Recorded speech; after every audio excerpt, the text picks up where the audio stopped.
Olá, você já se perguntou por que magos visitaram Jesus ao nascer? Será que realmente eram magos? O que eram? E temos também que eles trouxeram presentes. O que seriam esses presentes? Será que realmente eram 3 magos ou eram mais? E ainda temos um fato. Eles vieram seguindo uma estrela. Será que é capaz uma estrela, como nós conhecemos como corpos celestes, guiar alguém até o nascimento de Jesus? E ainda temos no meio de tudo isso Herodes, um rei totalmente tirano. É o que nós vamos falar hoje, no estudo sequencial do Evangelho de Mateus, no capítulo 2, versículos de 1 a 12. Se quer saber sobre isso, venha conosco.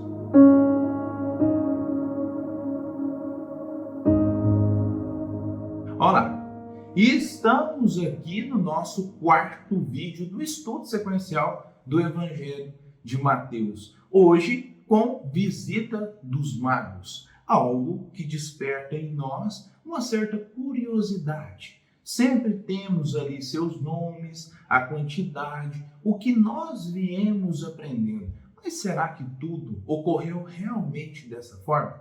Se você está chegando hoje no estudo, nós queremos te falar que fique calmo, assista aqui esse vídeo. Nos comentários, no primeiro comentário que ficará lá fixado, nós vamos trazer material de apoio. E nós temos outros vídeos que já foram postados dos capítulos anteriores, por ser um estudo sequencial. Mas você não precisa sair daqui e ir lá nos outros. É lógico que tem uma sequência, mas o que nós queremos é que você aprenda o Evangelho de uma maneira totalmente diferente. Vídeos dinâmicos, esse vídeo aqui vai ter 15 minutos e aonde nós iremos, nos comentários, aprofundarmos ainda mais. Mas a questão hoje do capítulo que nós vamos estudar desperta muita curiosidade. Quem eram esses magos? Por que mago? Nós vamos vendo, logo no início, Rigonati traz para nós. Os magos eram sacerdotes. Na antiga Pérsia, formavam uma corporação que se ocupava do culto religioso e do cultivo da ciência, principalmente da astronomia. O verdadeiro significado da palavra mago é sábio. Eram respeitadíssimos pelo povo e dividiam-se em várias classes, cada uma das quais tinham privilégios e deveres distintos. Levavam uma vida austera, vestiam-se com extrema simplicidade e não comiam carne. É fora de dúvida que não terão tomado conhecimento das profecias referentes à vinda do Messias por meio dos israelitas, quando esses estiveram no cativo da Babilônia. Vejamos que esses magos, eles eram o quê? Sábios, verdadeiros astrólogos da antiguidade. Eles estudavam mais aprofundadamente as coisas. E o que nós vemos? Quando os magos chegam ali e encontram o povo, nós devemos também nos colocarmos na época. É a mesma coisa se na sua cidade chegassem pessoas totalmente diferentes, aonde começa o burburinho.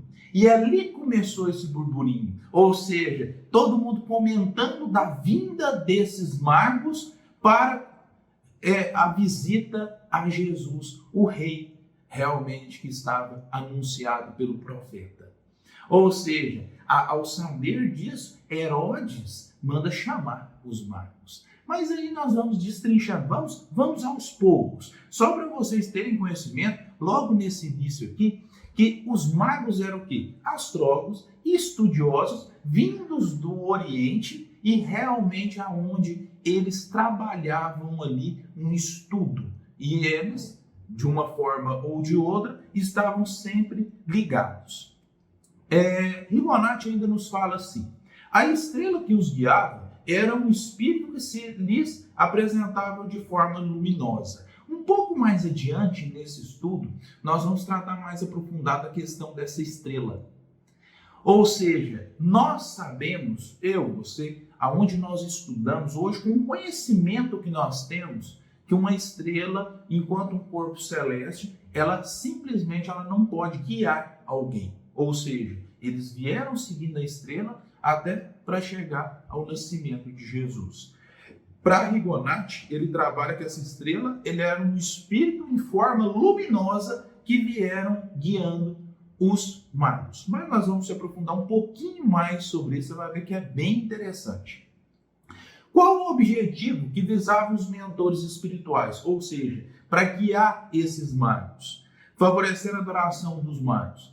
Aí Rigonati fala assim, o objetivo era chamar a atenção do povo hebreu de que o Messias prometido já se tinha encarnado. Ou seja, nós falamos nos primeiros vídeos que temos o quê?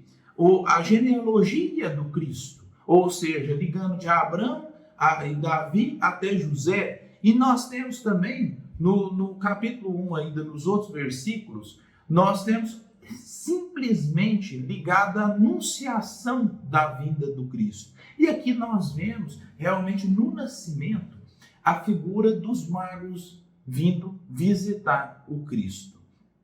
Lá na Marta Antunes de Oliveira, no Evangelho Redivivo, fala assim, os registros de Mateus quanto ao local e condições do nascimento de Jesus são breves, preferindo enfatizar a visita dos magos, também chamados sábios ou astrólogos.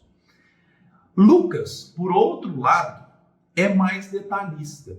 Nada assinala sobre os magos e enfatiza o aviso do nascimento do Mestre Nazareno que foi dado aos pastores por um anjo do Senhor. O que nós queremos nesse estudo? Que você se aprofunde depois um pouco mais. E o que nós vemos nisso aqui? Mateus fala sobre visita dos magos. Lucas não fala nada da questão dos magos. Ele fala que a anunciação do nascimento de Jesus, do Cristo, ele foi dado aos pastores por um anjo. Então nós vemos uma contradição nisso daí.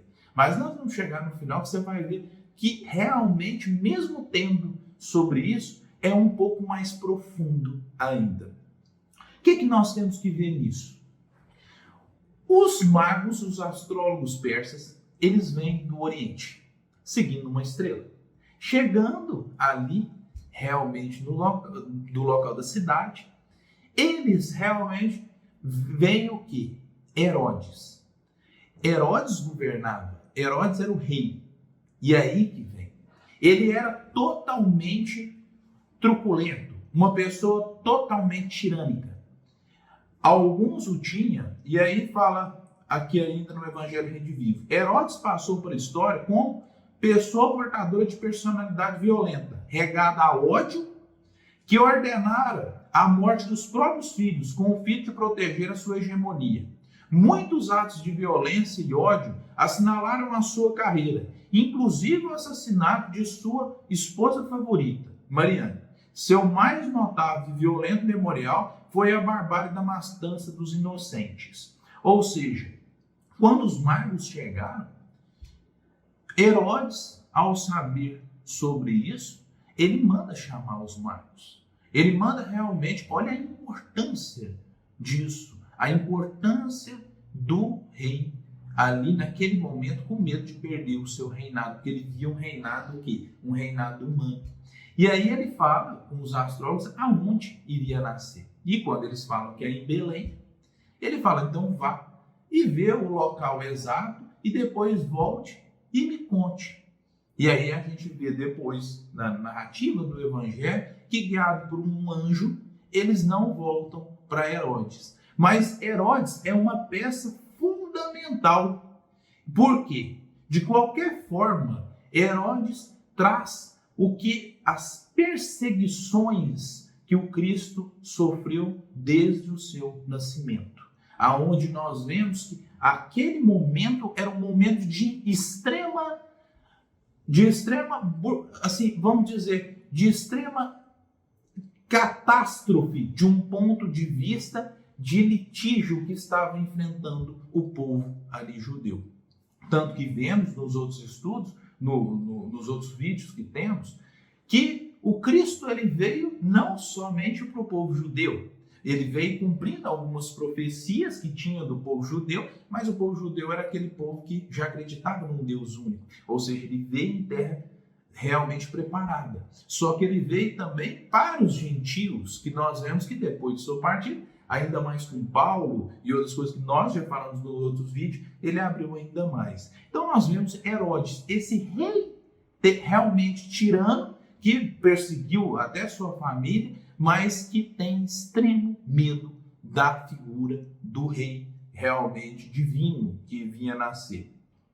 Os magos eram moderados astrólogos ou sábios astrólogos. Segundo Mateus, vieram do Oriente, possivelmente da Pérsia, da Babilônia, ou da Arábia do Sul, ou ainda da Candeia, partia ou lugares próximos, não se sabe ao certo. Ou seja, da onde eles vieram, não se sabe ao certo. Não se sabe ao certo nem quantos vieram. Na hora que nós falamos visita dos magos, nós pensamos em 3, mas isso foi sendo formado. Na verdade, há dúvida até quanto ao número dos magos que falam no Evangelho Redivivo. A tradição cristã passou a admitir o número de 3 magos, em razão da quantidade dos presentes oferecidos a Jesus no nascituro. Ouro, olibano, espécie de incenso feito de resina aromática, e mirra, unguento usado como bálsamo em perfumes. Ou seja, a tradição cristã, ao pegar o número de presentes, ele colocou 3 magos, mas nós não sabemos realmente ao certo quantos magos seriam. Só muito tempo depois, foram os sábios chamados de reis e receberam o nome de Gaspar, Melquior e Baltazar, ou seja, muito tempo depois que vieram esses nomes. Então, é o que eu falo, não decorem nomes, decorem mais a essência do que quis trazer o Evangelho. Aí, arremata ainda no Evangelho Redivivo. Os magos não eram reis. É outra contradição, considerada um acréscimo da tradição católica, pois não há comprovação a respeito. Ou seja, a tradição queria colocar que os reis se curvaram, os reis da região vieram para a visita e se curvaram ao nascimento do Cristo. Isso não bate também, porque eles não, depois dos estudiosos, foram analisando que eles não eram reis. Nós temos também que ver a questão da estrela. É o que nós falamos no início do vídeo. Aqui no Evangelho Redivivo fala assim: é impossível supor que uma estrela, o corpo celeste tal como é definido pela astronomia, pudesse se deslocar e definir um percurso para os magos seguirem. Ou seja, no nosso estudo, nós temos que abarcar o quê? Ciência, filosofia e religião. Ou seja, nós temos que ter o lado científico, o lado filosófico e o lado também religioso. Pelo lado científico, não tem como realmente uma estrela guiar.